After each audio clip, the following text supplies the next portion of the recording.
अस्सलाम वालेकुम जनाब। अल्लाह के नाम इकराम जी साढ़े ते होए हैं बेशुमार हाँ। असी ओहदा अहाता ही नहीं कर सकते। ये थोड़ी जी असी गाई दे रहे हैं ना, असी ये रोज़ ही चीज़ा इस्तेमाल करते हैं, लेकिन सानू इसकी अफादियत का बिल्कुल नहीं पता। रूटीन हैगी है, पहले बड़े करते सी, असी करनी शुरू कर देती हैं, लेकिन इसकी अफादियत की है।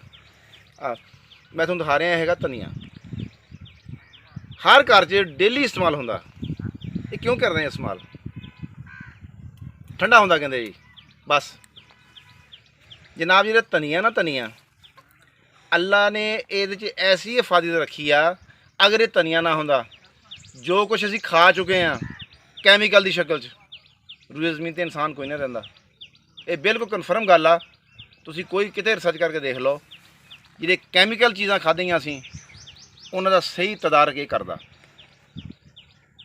उहदे जो साइड इफेक्ट है ना, ये धनिया दूर करदा।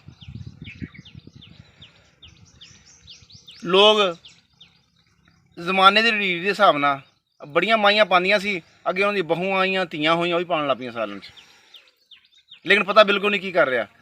सालन के पान नाल इनू जनाब सलाद च इस्तेमाल करना। तुसीं आ देखो कैसी खुशबू आ रही है, अखां नू जाजबियत आ, अग देखना बड़ी लज्जत जी महसूस हो रही है। असी कटते हैं, कट के डंडे ज़ाया कर देने ये आह आया है ना, पत्ते नालों ला के सिट देते, आ भी ज़ाया कर देने। ये जनाब ज़ाया नहीं करना, तुसीं ਇਹਦਾ जूस कढ़ लेना, ग्राइंडर च पाओ, ਉਹਦਾ जूस कढ़ लो। ਜਿਹੜੇ बच्चे उत्थे पेशाब करते हैं, बिस्तरे ते आम बीमारी हैगी है बच्चों को, उत्थे पेशाब करते हैं ना, उन्होंने एक चमची, एक ना छोटी चमची बच्चे के हिसाब नाल ਇਹਦਾ जूस पिलाता जाए। ਜਿਹੜੇ बच्चों को भुख नहीं लगती, वो चाहत नाल चीज़ खाते कोई नहीं, उन्होंने सेब भी दो भी नहीं खाता, मैं नहीं खाना, अड़ी करते हैं। चंगिया खाना पा के दो भी नहीं खाते। इनू सुबह शाम छोटी चमची यानी कि एक तोला तक अद्धा तोला ਇਹਦਾ जूस पिलाना शुरू कर दो। इंशाअल्लाह तुम देखोगे कि बच्चा कितनी तेज़ी ਨਾਲ नशा कर रहा और बाकी बच्चों नालों वो सिर कड़वा होएगा। ये कन्फर्म गल आ। असी जो कुछ इस्तेमाल कर लिया ना कैमिकल की शक्ल च, असी बच्चे रोक नहीं सकते, स्कूले भेज दें, पैसे बच्चे ले जाने कि बाकी बच्चे खाते होंगे, अगर पैसे ना दिए वो असासे कमरे के शिकार होंगे। लिहाजा बच्चे पापड़ खा रहे हैं, बच्चे पापड़ खाने लग पैंदे हैं, बच्चे बोतल पी रहे हैं, वो भी बोतल लैके बोतल पी लें।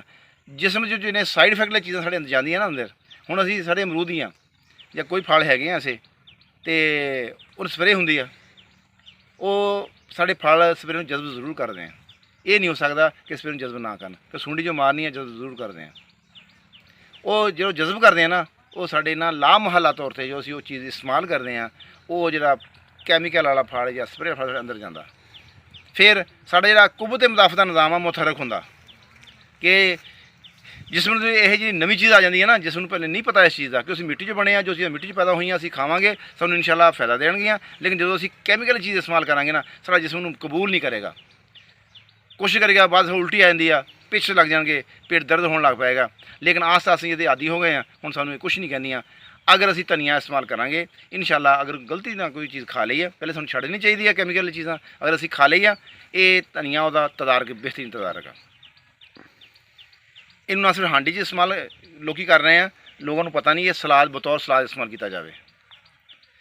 धनिया जो दिमाग में जाते ना बुखारात, मिध च उठ के गैस बनती है, यदा बेहतरीन हल आ। कोई लोड़ नहीं सिर्फ इस्तेमाल करने की। धनिया लियाओ, एक चमची जूस कढ़ो, पी लो। धनिया लियाओ, कुटो, चटनी टाइप चीज़ बनाओ, बिच अनारदाना पाओ, थोड़े लसन पा लो, अदरक पा लो, थोड़ा जहा अनारदाना पाओ, तो इनू इंशाअल्लाह बतौर चटनी इस्तेमाल करो। अगर कोई कैमिकल चीज़ साढ़े यानी कि ना दानिश की तौर पर पता नहीं लगे चली गई ना, यदा बेहतरीन हल आ, साढ़े तो साइड इफेक्ट नहीं पाएगी, इंशाअल्लाह खारिज हो जाएगी। ये धनिया से अल्लाह ने एक ऐसा सिस्टम लाया कि जिन्हें भी कैमिकल वाले अज्जा है इन्हें खत्म कर दिंदा। ब्लड प्रेशर हाई हो रहा हर बंदे का, वजह ब्लड प्रेशर हाई सिर्फ इसलिए हो रहा कि साडा मैदा जो असीं साडे मैदे जांदा ना, वो साडे मैदे दी साडी जिस्म दी खुराक ही नहीं हुंदी, वो तो कैमिकल आ, जिहदी वजह नाल सानूं जोर लगदा, खून साडा गाढ़ा हुंदा। जो खून गाढ़ा हुंदा, दिल नूं जोर लाना पैंदा खून नूं दौड़ाउण लई, ताकि जिंदा रखना ना असीं। ये खून साडी जिस्म पूरी खुराक हैगी आ, हर आज़ाद दी खुराक आ। नंबर 2, फी ज़माना लोगों की सूंघने की सलाहियत खत्म हो रही है कैमिकल की वजह। धनिया इस्तेमाल करने की वजह जी ना सूंघण की स्मैल की सलाहियत हैगी, वो अल्लाह बहाल कर दिंदा। ਕੁਬਤੇ ਮੁਦਾਫਤ ਪੈਦਾ ਕਰਨ ਲਈ ਧਨੀਆ ਇੰਤਹਾਈ ਸੁਪਰ ਚੀਜ਼ ਆ। ਸਾਡੇ ਜਿਹੜੇ ਮਿਹਦਾ ਆ, ਮਸਾਨਾ ਆ, ਸਾਡਾ ਜਿਗਰ ਆ, ਇਹਦੇ ਫੇਲ ਨੂੰ ਦੁਰਸਤ ਕਰਦਾ।